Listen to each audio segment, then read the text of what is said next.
Accept big neighbors, I don't give a fuck what you say. Found the universal coochie, planting seeds and birds fruit. Now I'm really looking juicy. Welcome to the true space. Yeah, bitch, welcome to the true space. Welcome to the true space. Yeah, bitch, welcome to the true space. Welcome to True Space. I'm your astrologer open book. It's my partner. Hey guys, this is Harith, and welcome back to TRUSPACE. Yep, and this is your weekly horoscope. So let's get at it. Coming up on Monday, we have the moon in Aquarius coming in conjunction with Mars, Venus, and Saturn. How do you think that energy is finna come and hit us coming up this Monday? This is basically coming from the moon conjuncting Pluto first, because the moon, it was in Capricorn, where we first were emotionally reacting in terms of wanting to receive restrictions and boundaries and the way we achieve a material wealth. So we could initiate the status. First, we're sitting back, observing, trying to restrict certain boundaries and create certain structures. So and when the moon moves into Aquarius, we could actually start moving around and communicate about how we emotionally feel about those restrictions and boundaries. But listen, we're gonna do it with our association, with our networking. We're gonna do it with people that we want to be progressive with, a Uranus energy, and give these things a structure. Saturn. So this is gonna be an intense business status transformation for the sake of your network, moving from the moon in Capricorn to the moon in Aquarius, and then those Venus, Mars, Saturn conjunction is an upgrade. It's a reminder. First, you're gonna start to emotionally react towards your association with passion, Mars, and then with Venus, you're gonna unify these things, love them, appreciate them, and with Saturn, you're gonna go through the final cycle where Saturn's gonna check you off. Did you make the right decision when it comes to these things dealing with Aquarius? For sure. And it's like just like what you were saying, after coming up of a Capricorn, it's kind of like you set the backbone and all the things that you needed to do to progress. You know, you got the blueprint, you built the structure, and you got the motivation and the discipline to go out and exact this thing. But now you need the associations. Now you need to go and, you know, say you're trying to build a building, you know, now you need to go and make that relationship with the lumber guy, you know, you need to go and make the relationship with the insulation, you know, nigga, and, you know, build the association and shit like that so that you can progress these things. And maybe you need to learn more about lumber and shit like that. You set up the structure for you to go and do something, but now you're going collecting all the information for you to really get into that state of being. And that's why yeah, it's gonna be big once the moon's moving across Mars and Venus and Saturn.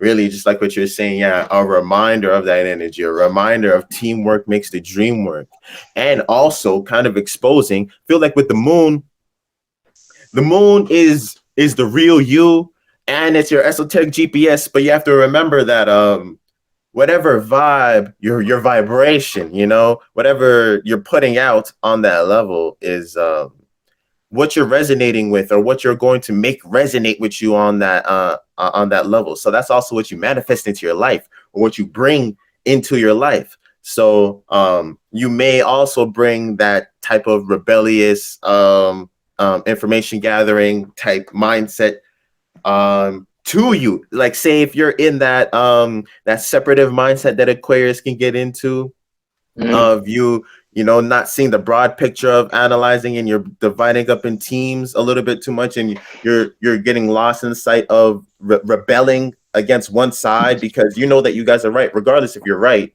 or not. You know, you have to understand the human struggle and why the people believe what they believe, and accept that they believe that, even if you're right. That's pretty important to get into, because in tarot, what is the moon in Aquarius is like the nigga stealing the whole bunch of swords from a camp at night. You know, it's like information from the ops, you know, from the other side. So be careful, because if you haven't been planting the right seeds in your associations, Aquarius is very discontent or very distant. So don't be surprised if niggas just throwing you under the bus because you don't know enough, or because you didn't make the right associations and shit like that. So be careful for that on Monday, especially on Monday, with the moon going over these things, because that's when those emotionally hit you the most. If you were to go through, realize one of that, but then it's offering you that chance for healing and better understanding for you to learn from that and take that as information.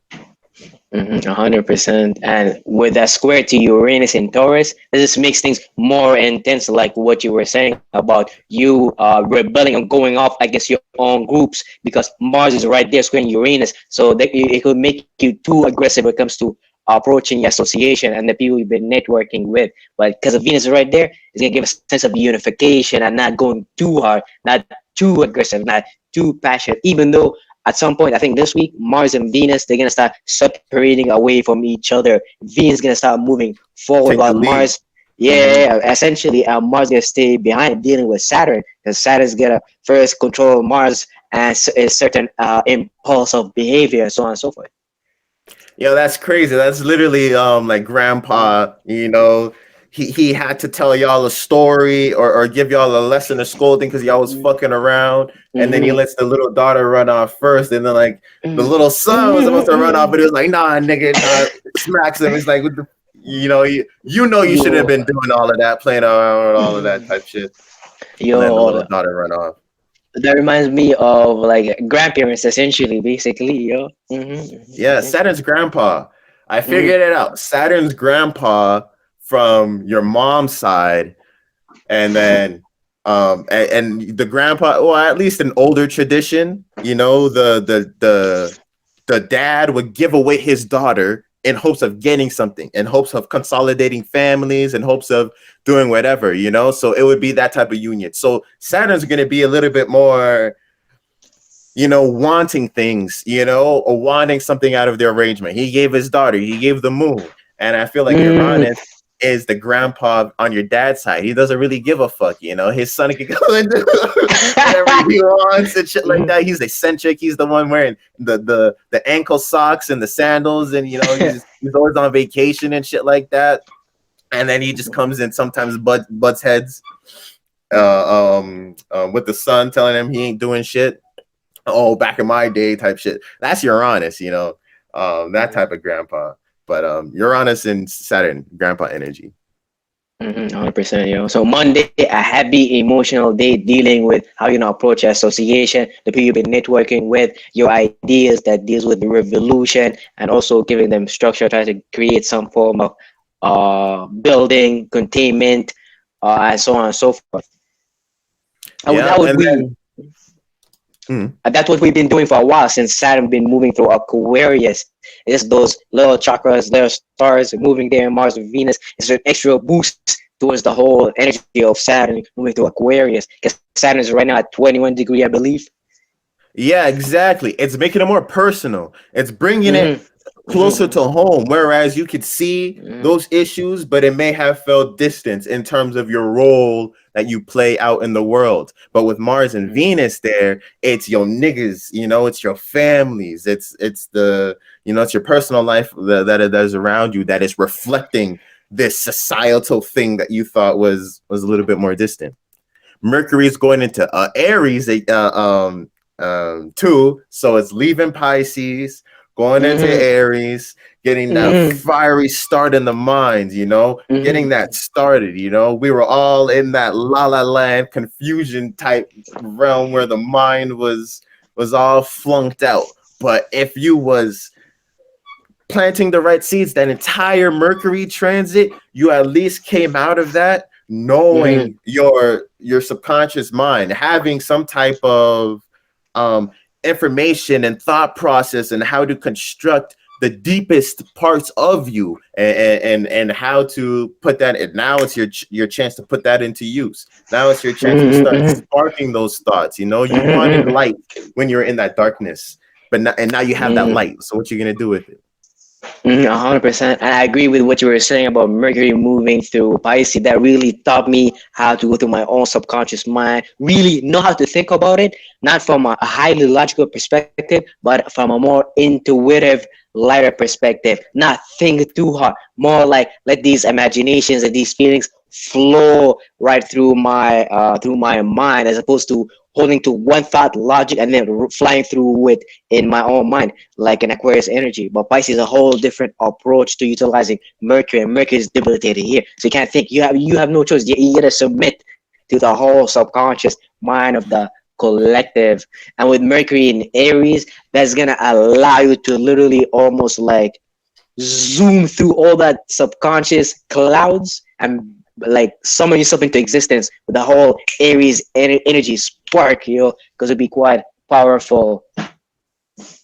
Yeah, hands down. So be prepared for those, aggressive thoughts, or for those new thoughts that come about, because you open and shed more light. You brought your mind into territories that it hasn't been, and so now you're gonna start getting ideas that you may never have had. So having conversations that you have never have had. So definitely be aware of that. Especially coming on Monday, moving into Tuesday, too. Moving in that whole transit. But yeah, on Tuesday, the moon is kind of starting to move into Pisces, making a sextile with Uranus and Taurus. So how you think this is gonna help us out, especially coming from Aquarius? We gotta emphasize the point that we've been in a Pisces cycle, essentially, when the new moon was in Pisces, and we've been basically getting downloads, upgrading, tweaking our subconscious mind and our intuitive ability, all those Pisces things, dealing with mutable water.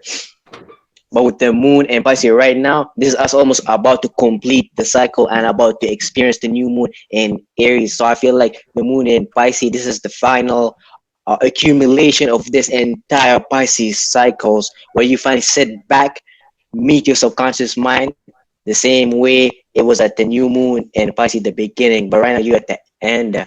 So with that final approach, and you could see the sextile, which is going to create certain opportunities with Uranus and Taurus, because you went through the whole cycle of viewing your dreams, your illusions. So right now you're going to really know how to bring that Uranus and Taurus energy by anchoring that mutable water down here to earth, as it was a very uneven ground, and obviously we've been going through that cycle for a long time. It's gonna give you that spark, because that's what your Uranus is, that a sudden urge for change, that rapid type of movement. And I feel like, and the sextile is really helping you tap into that type of energy, to create more, to practicalize and bring down those realities down here to us.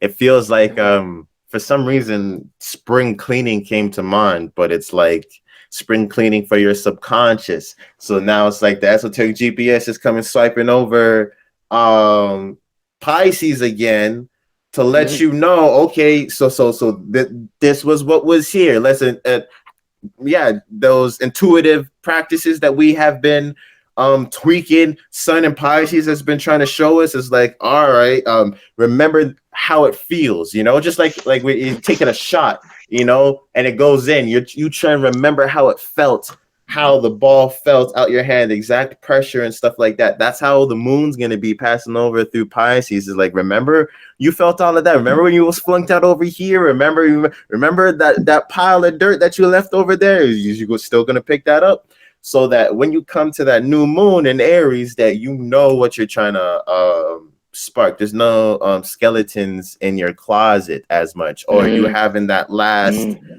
push of your intuitive tests to see, okay, if you're ready to move on to that other level. And you gotta remember, we're having the whole South Node in Scorpio, trining these things going through Pisces, the Sun, Jupiter, and Mercury. So you could view it as like you're detoxing your subconscious mind, you're getting rid of all the dirt. All the dirt is getting transformed by the South Node. Is allowing you to let go as you move in towards the light, Aries, but you were in the darkness, Pisces, the 12th house. Yep. Exactly. So it's showing you all aspects, your deepest aspects, but it's also connecting you to the path of that transition of where those go, to really see the end of it. That's why Pisces is, I believe, because that's how you move within that realm. And that's what you'll be manifesting, you know, with the moon there, what you believe. I like how you said that Pisces, I believe, because when it comes to the fourth, fifth dimension, the ability to think and feel, the mentality realm, that's how you're supposed to move. You're supposed to move off belief, you know how to direct emotion, knowing how to direct feelings and ideas and so on and so forth. Yeah, and for the most part, we already do, but that's where we lack awareness And the because sun went into Pisces, that's why. exactly, And then exactly. And now you're Jupiter peeping went it. there. And Jupiter So went now there. You you're gain the peeping it. knowledge. You gain the knowledge, So the now you're wisdom. peeping it. You're hmm peeping all of that shit that you've already been doing. Because think about like not even just COVID and all of the hoaxes that is going on now and all of this dumb shit, but think about all the dumb shit that has always been going on. You know, niggas be talking about that shit like they know that shit. You just heard it on the news, which is fine. Which is fine. That's cool. But you believe. You don't know anything about, you know, drugs, what pure drugs look like, or how they're distributed, where they're coming from, and or guns, or anything dominating the conversation of the mainstream. We really don't know these things firsthand. If you're a tradesman or, you know, you work in a service where you do, you know, you kind of, but we work off of belief so heavily, and we don't realize that. So in the esoteric realm, we're probably, man, do you know how much babies we probably sacrifice on that, or how much stuff that we have done on that higher How many level? kids we give birth to and so on and so forth. What do How much bastard child you have? I'm telling you. what do you guys think? Like in the Greek mythology, like you guys always hear about the story about Zeus giving birth to kids from his head. You do the same thing, but it's on a speculative level. Exactly. So, but we don't have awareness of these realms of reality. The Greeks were not lying, yo. They were trying to describe it to you, yo. In the best way that they could. In the best way that they could. But if you too logical, you won't get it. And this is why mythology deal with my story. That's why it's my story. Exactly. Exactly. And then y'all getting lost in history. So it's like, yeah, maybe some of these stuff did happen, but is it your story? Is it talking about you? That's a good question. So yeah, moving on to Wednesday.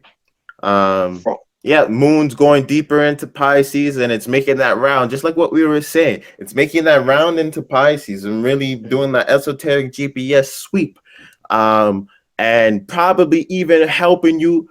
I feel like this is bringing it to the surface, since Pisces is even the transitory stage, bringing things to the surface. So on that new moon, what you spark and you manifest is going to have a heavy imprint of what's on your subconscious mind. And that's what happens after birth. You know what I mean? Subconsciously, a baby knows that it needs to start sucking on teat and all of that stuff. Certain things it already, you know, knows even after coming out of it, because those seeds have been planted. I feel like on a physical level, that happens too. When you give birth to things, there's certain imprints from the subconscious that carries on. So that's what that esoteric GPS is really about, you know, making you really come to terms with your beliefs. It's like, this is what you believe, nigga. How does this make you feel? You know, when it's moving over Jupiter, it's like, do you see this shit? You know, all those experiences that you want to manifest and that you resonate with Neptune. It's like, do you really believe in this stuff? Is this where you want to direct your spiritual energy? Is this what you want to expand into and to encapsulate? And if you don't answer those questions, you know, with the yes, when the Aries new moon, you know what's being given birth to. 100%, you. And like this is the final scan coming from when we had the new moon in Pisces, going through those conjunction with Jupiter, the Sun, and a little bit earlier degrees in Pisces. But right now, this is the final scan, yo. You gotta go through it. Like this is done. We're gonna go down here on Earth. We're gonna make the story of Abraham getting the Holy Covenant come true. We're gonna start the whole Genesis story. Like, are you ready or not? Like, when you read the story of the Genesis, especially the Abraham part, you see how hardcore Abraham was. Yo, they took his wife. His cousin left him. He was by himself. He was going around converting people, telling you, "My God did this. My God said this. If you do this, this is gonna happen to you." And guess what? Everybody follows the religion of Abraham now. Mm-hmm. Mm-hmm. Mm-hmm. Well, you gotta do the same Yeah. thing with your own ideas. Users gotta make sure that you don't come up with multiple visions that go against each other, 180-degree in opposition. You wanna have a flame and then add to it by sparking more ideas to it. Create a whole collection of flame that adds up the whole fireball. And then look at the progress, the process that had happened. It had started off with Abraham, and then look at all of the ideas and thought forms that had sprung off, and then the flood, had to come and singularize it again. What did God promise Abraham? That your children are gonna be as multiple as the stars or the sand dust or something like that. Mm-hmm. Yeah, he didn't lie, yo. He did not lie, yo. Mm-hmm. Just keep the covenant, yo. Keep the covenant, yo. Yeah, keep the belief. Yeah, for sure. Keep the promise, yo. Just promise it to yourself, yo. That's what it is, and being able to carry that flame, even when it's like that sounds like little like Aries, like with the lighter, and say it's not lighting, it's not Leo yet, but you just keep on. It's like, nah, this shit's gonna light.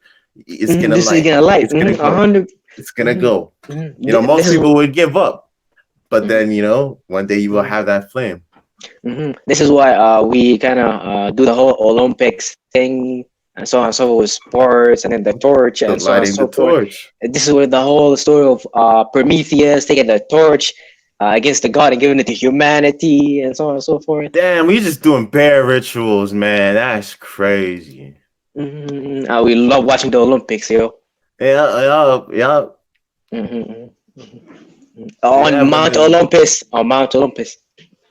Yo, that ass. Oh shit. Yeah, I didn't even put that together. I gotta go research the times that the Olympics starts. Now that would be interesting. Lie. But yeah, with so Mercury moving into Aquarius, it's gonna move in conjunct the Sun in Aries now. So it's catching up. And our mind, Mercury was taking the backseat to the Sun. We were kind of putting our attention into our experiences, and then kind of analyzing things and processing things a little bit after we had that experience, after we had I put our attention and taken those immediate actions and responded to the world. And then we kind of started to intellectually process these things. Now, that's why they call Mercury the messenger of the gods, because it does that. It bounces from the Sun, and it's giving the Sun a care package. It's like, okay, nigga, I've been thinking about this shit for a while, and it's like, here's my book, here's my thesis, here's my what I had seen through that realm, logically analyzing all of that into something that you can see now. So now it's like your mind catches up, and it's like, oh, now I understand. Or when I see that, I can put the information that I had gathered, two and two like that. Especially now with Aries season, things are going to be quick, and it's going to be new beginnings of things. So it's not going to take too much for you to piece things together and see where things are coming from. But hopefully, you've been planted the right seeds with Mercury, and then you remember that subconscious imprint even when you're bringing into to Mercury and Aries, and you're giving this new birth, understanding that other people are bringing their subconscious imprints and bringing that into the new birth. Then you'll have like super sensory. Then you'll be like really be able in that position to go out and conquer the things that you want to conquer, or to really build that momentum that could really lead you to having a successful, transit this entire year. Really starting with this new moon. No joke. 100%. Yeah, that new moon coming in on Thursday is when that new moon hits us, and just like we were saying, Mercury and the Sun's gonna be there. So that's quite the new moon. That's interesting. Just even that's a lot of fire, imagination. Even your first house Aries, the brain and nervous system might start feeling it's getting hot, warmer, and things of that nature. But that's really all dealing with sparking that first flame, was gonna play out biologically as this hard neurons that's gonna lead your other brain cells towards a victory.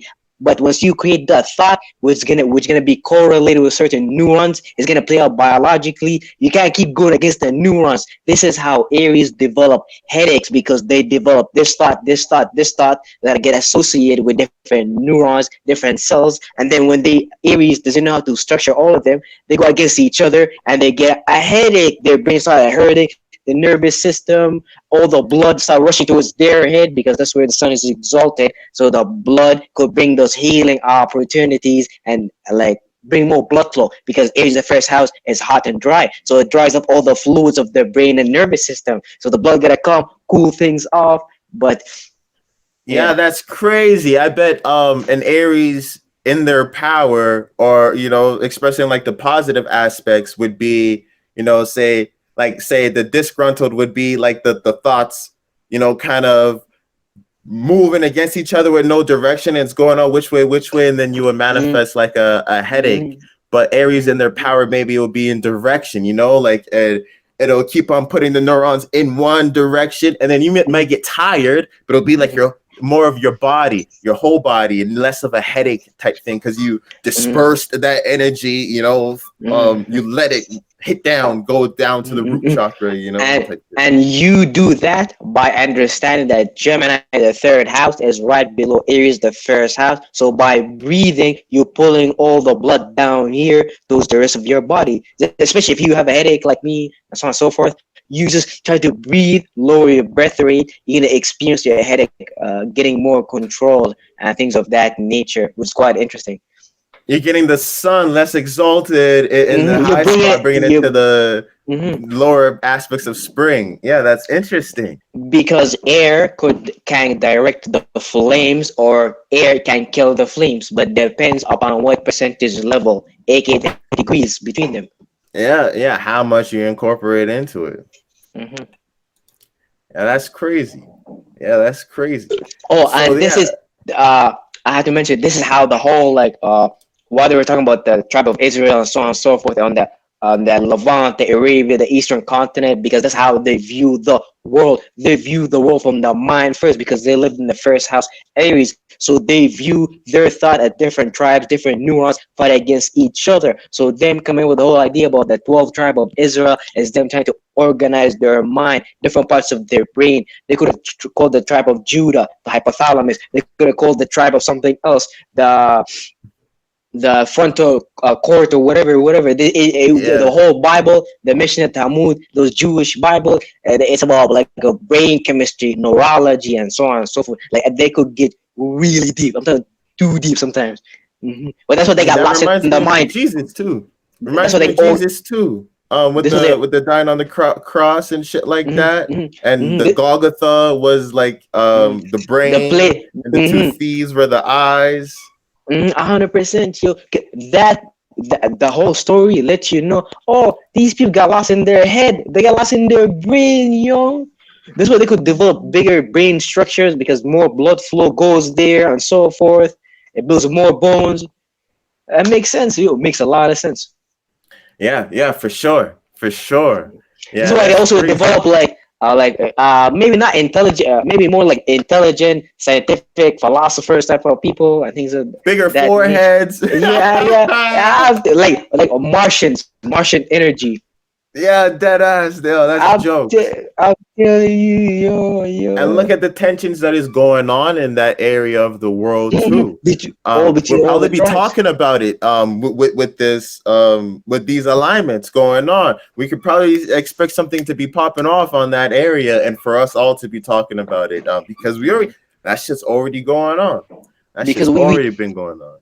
This is why everybody talks about Palestine. They're losing Palestine. Israel came. And everybody feels it. Why? Because we feel like something's going with our head, our first house. Because this being first and head house, something's going on there. Since we live inside him as blood cells, we feel it.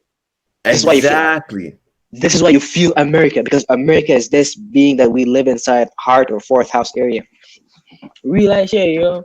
Real shit. And that's why it's more so just an illusion, where you think that things don't connect with another, or that, why do you care about things that are going on across the world and shit like that? Well, that's because it does affect you. And when you start to understand that you are the fucking replication of Earth, you're 70% water.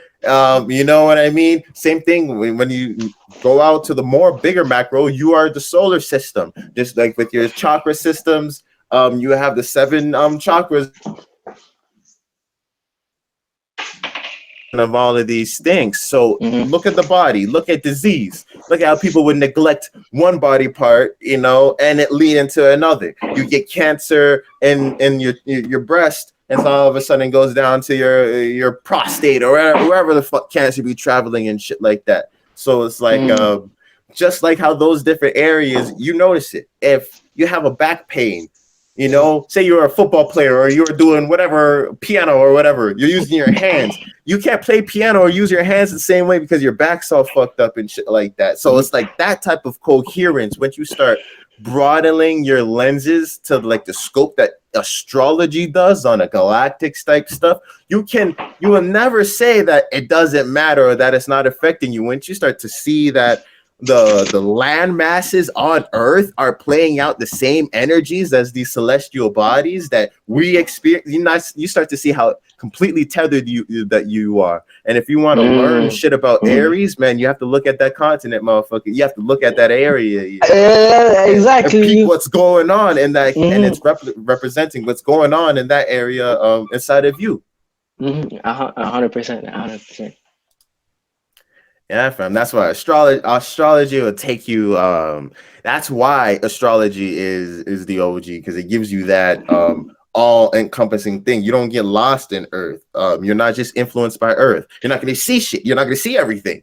The fucking sun's not even on Earth, bro. So the moon, it's like there's a lot you won't be able to even see. It's the best tool to use as a form of like self-reference point, as we are in space maneuvering through so many things that we're not aware of by us, but through us knowing these symbols, we kind of become a little bit more aware. We could see more. Like we create these connections and so on and so forth. And how we got the symbols from like the way the sun moves and so on and so forth. So these symbols, they're not random. They're based on the sun movement and how we started seeing these things move.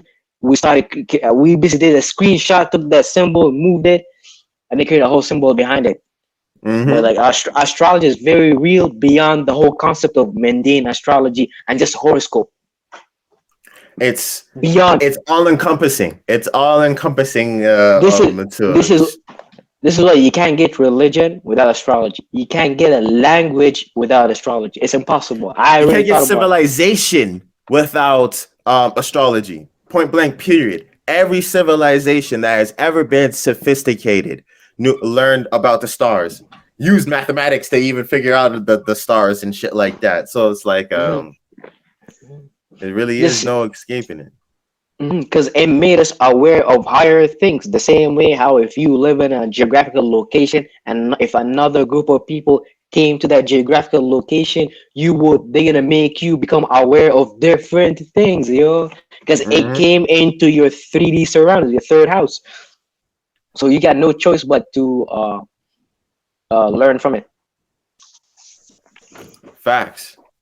Absolute facts. And it's proven itself. Watch, especially with this new moon stuff. Peep the news coming. I feel like something's going to happen with that area of the world, with that Middle East, and that's already being disputed right now. This is what these niggas is fighting for right now. So it's like this may really set the tone for the year that's coming up, especially Jupiter. After it's done in Pisces, it's going into Aries. Neptune in 2024 is going into Aries. So it's like, really, people, we might be seeing tones that is being set for the years to come, with those areas being a representation of it. Like the whole new moon conjuncting Mercury and the Sun is gonna bring your whole emotion, your feelings towards your new awareness and your new ways of thinking about these things. Dealing with Aries, initiating new ways of seeing, feeling about the imagination, and sparking things. Sometimes being too forceful, too aggressive, but also you could be seen as courageous, leader-like, willing to be inventive, Pioneering. and but you could also create the flame that's gonna allow you to separate from the whole collective, coming from Pisces, the 12th house. But if you don't separate too much, then you won't play out the whole Lucifer devil energy separated from existence. But if you bring it back in, unify it, you could do some crazy thing. Then you could be seen as a Jesus because basically, yeah, essentially. Basically, because look at it, it's that separating flame, and that's where maybe a huge lesson of us being in here and mastering that Luciferian energy, you know, because it's funny. I would even see in certain schools of thought where like people talk about food, it being yin and yang. Certain people would eat certain foods because it's too much yin and stuff like that. And it was like it was crazy. Some of the things that they were saying was like too much. But I get it because of that dualistic aspect. But we have to stop being afraid of demonic energy, of negative energy, because look at that separating that flame. We are already in a demonic reality. You know, everybody came here through fucking and through desire. So it's like you already came out with the already sun already existing, a flame already separated itself. So it's like I feel like we also have to understand that energy of how to separate ourselves as a flame, so we can bring ourselves back to the global collective that this flame had separated itself from and had came from in itself. So you need that Luciferian energy to split, but then to go through Aries, and that's the scary part. That's the birth. You know, that's where you go off on your own. But you already traveled with this type being through the zodiac, so you already understand. So now you can start to build your own, and then you have your own collective. You build your own star system. You build your own universe that is connected to the whole, which is not your own. It's just the universe now. So it's like you can't run away from it. It's why we're here. It's why we have physical bodies. And it's crazy because on Friday, the new moon in Aries is in conjunct Carrion, the healer, which is kind of goes with what you were saying about how we separate ourselves from the whole collective, aka Lucifer. Then we gotta learn how to bring ourselves back into the whole collective by first becoming self-aware, then bring ourselves back in. But this is why Carrion is right there. Carrion is gonna help you deal with these wounds that you might have did by accident, by separating yourself from existence. Because I feel like a lot of Aries, they do that by mistakes, and they'll realize it later and towards their life. Oh wow, I didn't have to go that far. I didn't have to be that aggressive. I didn't have to be too aggressive about separation, which is what the Mars deal with. And this is why Libra is their opposite house: balance, harmony, ma'at. And if you can't do that, you can't go to the whole collective, right? The whole thing. Exactly. It is crazy. The visual I got when you said that was like literally Chiron, like say, or I thought of Achilles type thing, a wound in your foot, and you're about to go run and go and start to go to war, and you're like, my foot. Fuck. I forgot I had this injury. I can't go and be as rash as I could have. And then, you know, arrows started flying or a boulder came and it missed you because you had stopped because of you remembered of that old wound type deal. So it's like you remember the attack on the individual. You remember that over separation, their over separation, you know, on the ones that you had seen and experienced yourself. And then you know that you're not to go too far in that sun energy, in that I am type thing, and start being I am this, I am that, I am this. You're like, I am that. And then you stuck with it, you know, that type of shit. That's what you, you know, and Chiron was really going to help you remember because you did that before. You know, you're like, I am. And then you got hurt. And that's why Chiron was there, much you had to heal from. Now, Chiron's like, remember when you were like, I am all of that shit and you couldn't uphold that shit? Your spark went out real quick. You're like, oh yeah, fam, just one spark. Just I am. So that's what the whole Pisces shit was, bro. It was like, who are you? You know, why? Now you really have to step into that. I am. 100%. Moving into Saturday, the moon in Taurus is going to conjunct Uranus in Taurus. How you think this is going to help us? The moon exaltation. That's basically this is gonna allow us to hit the harness energy, that sextile with the whole transit when the moon was in Pisces, transiting through Uranus, Jupiter, Mercury, checking our subconscious mind for the final reset, the final meet each other. Then we're gonna go into the new moon in Aries, where we're gonna go to war, upgrade our passion levels, upgrade our whole neurological system, correlate our brain nervous system ways better. Then in the moon in Taurus, we're gonna stabilize these things. We're gonna stabilize the mutable water, and we're gonna stabilize the whole cardinal fire, because fixed signs come after cardinal signs because they allow us to fixate the cardinal energy. Because cardinal energy, they could initiate something, but sometimes they don't have to sustain that initiation. This is why we need fixed signs. And with Taurus, the moon being exalted in Taurus is going to be a heavy emotion reaction to achieve that fixated stability through values, but through understanding our passions and our desires, Aries, but through also understanding our dreams and illusion, Pisces. That's facts. That's facts. Even you describing that just made me even think, give me the visual of like Aries, cardinal, it's power, so it's having that strong punch. But do you have any endurance? Taurus. And now it's testing, okay, you've been punching for a while, your punch is starting to get weaker. How can you endure those type of stuff? And that's where I feel like Pisces is the rhythm. This is why become water. Bruce Lee. Floyd was a Pisces, but a lot of people if they don't understand boxing and they don't understand his style. He pushes the fist up and he moves like this. He literally moves like water. You can't catch him. That's a perfect example of, I hate when people complain about certain attributes that they have. Even if it seems negative, you can make it a positive. Look at that. That's evasiveness. He's 100%. Evading the punches, and he's a Pisces. Pisces are evasive and escapism and shit like that. They don't want to be in emotional situations like that. He's literally doing that, manifesting that in the real world. And look at Floyd life. It looks like he's living in the dream world. He looks like he brought his own subconscious to reality. Yep. And like another example, Mike Tyson. Mike Tyson was a Cancer, which would surprise a lot of people. How does Cancer energy play out in sport? But if you see how hard Mike Tyson hit, I'm telling you, that's all emotions, bro. That's all feelings, yo. Literally, that's full moon, werewolf type, 100% sparked to kill you at this very moment, And I think his ascendant is a Leo, so it's like he is courageous and standoffish with these emotions, yo. If you kept with his career, you could see that during his whole career how sensitive he actually is, how emotional he is, but very tough. Because I think his sun or moon, one of them is in Taurus, because he had the big ass neck, that thick neck. You guys remember? He had the thickest ass neck ever. That's crazy. He was loyal as fuck too. That guy, his coach, who taught him the peekaboo style. He kept that shit to his heart, man. That was and right there. Where's his hand?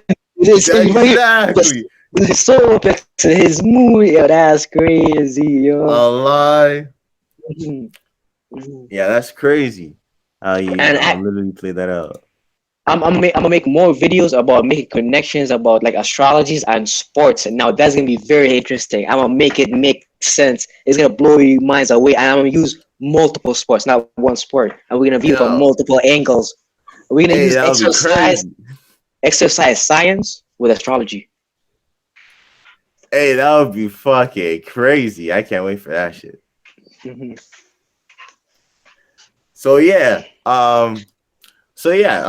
was Saturday. Yeah, Moon in Taurus conjuncting Uranus in Taurus. Really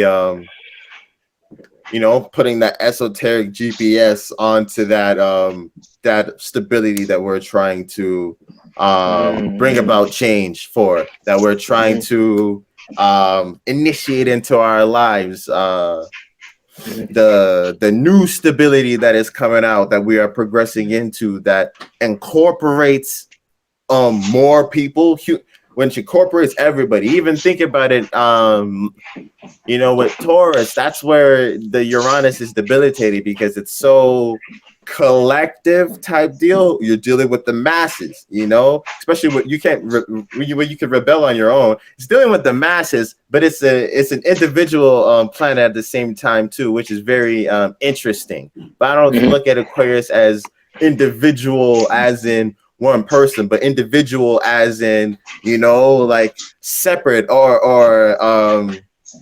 like a collective, or like an air bubble is Mhm. probably the Mhm. best Mhm. way to describe that type of shit. But A air bubble that's capable of moving all the mutable air like Gemini, and way exactly, way more fixated than Libra, just the initiation of air. But like an air bubble that can move within the air realm. exactly. So when you're talking about Taurus and the things that you need and the stability, it's kind of, you don't have a clear consensus of it, because you are in an air bubble. Mhm. You're floating around. So it's kind of like this moon is kind of trying to show you the best ways to go about that, or how you could use because the moon's the esoteric GPS, so it's letting you emotionally know where you're supposed to bring this air bubble. Maybe it's allowing you to see the land or the security from a higher perspective, from an intellectual perspective, where you're seeing all of the forces playing at hand. Now you're having the moon come in here to show you what you really want, out of this, all of this information that you're having, and really making it clear what your needs are, and where you should be putting that desire for change into. Yeah. And this is Mhm. Saturday. This is very the day where God rested after being working for 7 days. It's a day Mhm. where you want to be more practical, okay, some restrictions, boundaries, or do like a mini fast, like a Ramadan. But you don't have to fast away from food. You can fast away from certain thoughts, ideas. So on Sunday, where you're gonna express all those desires and your whole solar plexus energy, because on Sunday we're gonna experience the moon in Taurus. It's gonna Mhm. first conjunct Uranus in Taurus. This is already reminding you of the lack of stability that you have, while your emotion being exalted there as a reminder to emotionally connect to the higher part of the tree of life, the Yeah. Kabbalah.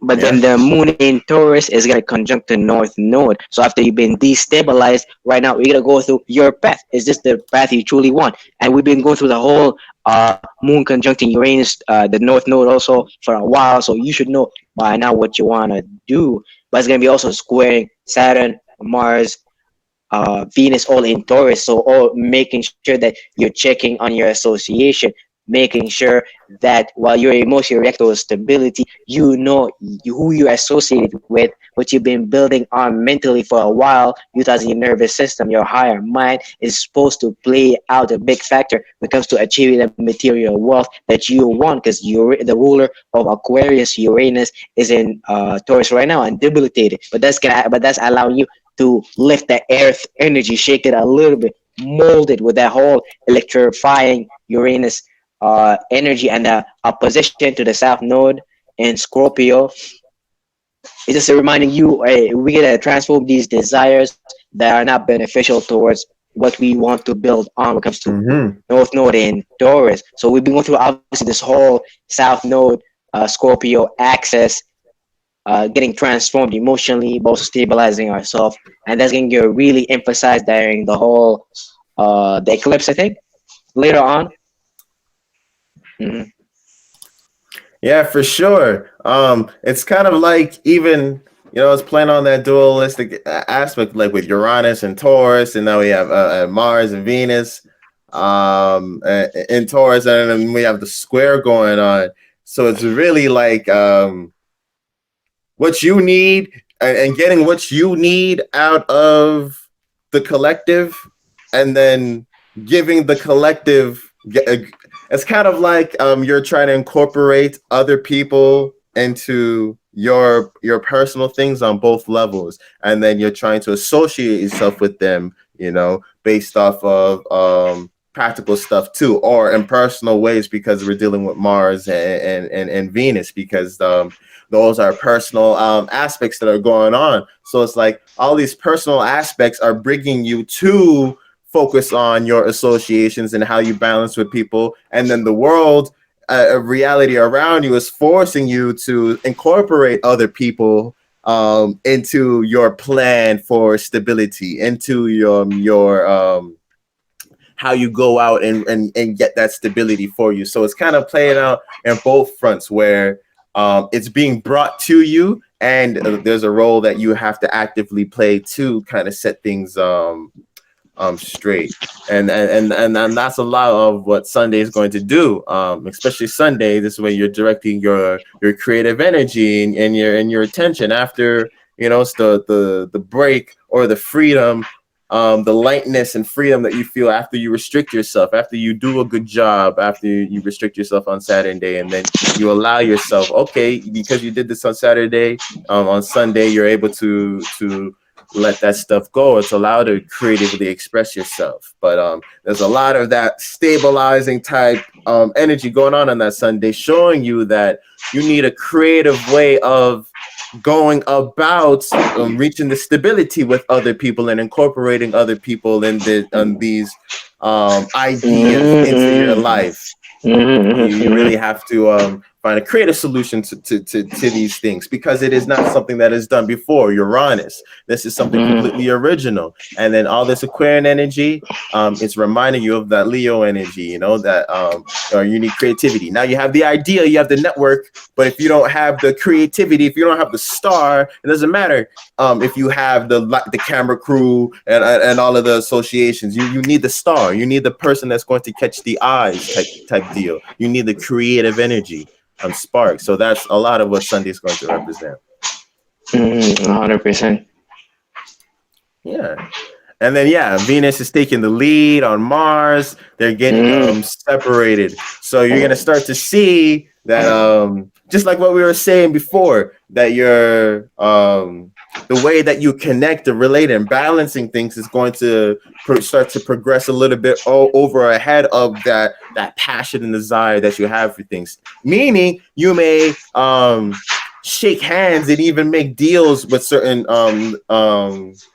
people, or for associations, or to get certain information and stuff like that, or how else that'll manifest, making different connections without having the true passion and stuff behind it just yet, because Mars is still playing it back. So you may see a little bit more fluff and desire, or maybe a little sharpening of the edge, because with Mars and Venus, masculine and feminine were moving entwined, so it was a little easier to understand that type of energy. But with Venus taking the lead, I feel like it's kind of bringing more of that fluff, or the possibility for fluff, for you to get lost into that information. Because remember, Venus is debilitated here, for it to be so intellectual within this arena. So it's like you may be shaking hands off of thinking certain things, but the stability may not be there. So this is playing on just like what we were talking about with Taurus and Uranus type energy, and learning how to balance what is real, what is tangible, what is fungible, and connecting with your associates on that platform. So you may see a little dull in that sword. So be careful and don't fall for the fluff, and don't just take what people are gonna say. You have to still remember Mars is there. Still remember and bring that passion with you, so that people know you mean business, and that it's not just fluff. It's not just a harmony type thing, that you'll bring the action. Yeah, I like the way you described it, and also I like to think about it as if we're running a geographical location, a country, if we're dealing with another country, a geographical location, a government, as opposed to starting a war, we should approach them with Venus first, unification, friendship, become a diplomat, and so on and so forth. I think that's why a lot of Yeah. Libras become like diplomats.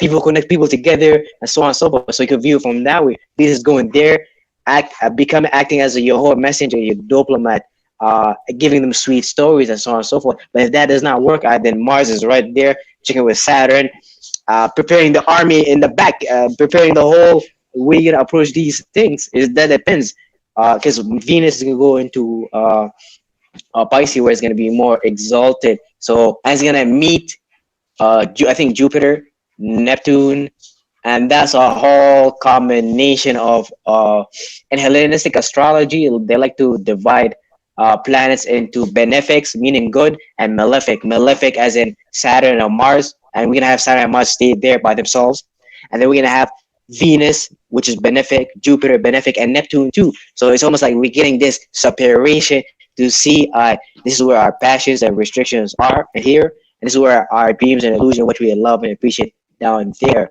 So we can see things Mm. clearly, the separation, as opposed to everything colliding on each other.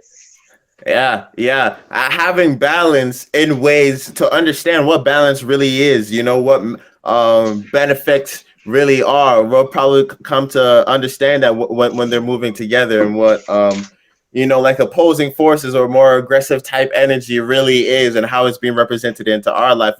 You're right. We'll probably really be able to see those two separate aspects, and come to understand them, and have two reference points in our lives, so that we can go and like different areas of our life that we can see these energies playing out in, with it slowing down like that, for sure. For sure. But yeah, that's the week. That's the horoscope for the week. If you guys enjoyed it, check out our YouTube, TruSpace. Check out our site if you want to get readings. We give you the dopest readings you ever got, the most accurate shit you ever got. TruSpace.biz, and check out our Instagram, TruSpace_, and follow our daily content where we, you know, update you on all things astrology. But yeah, peace out. Hope y'all have a nice week. I hope you guys have a nice week, and make sure you guys plant the right seed. Mm-hmm. Mm-hmm.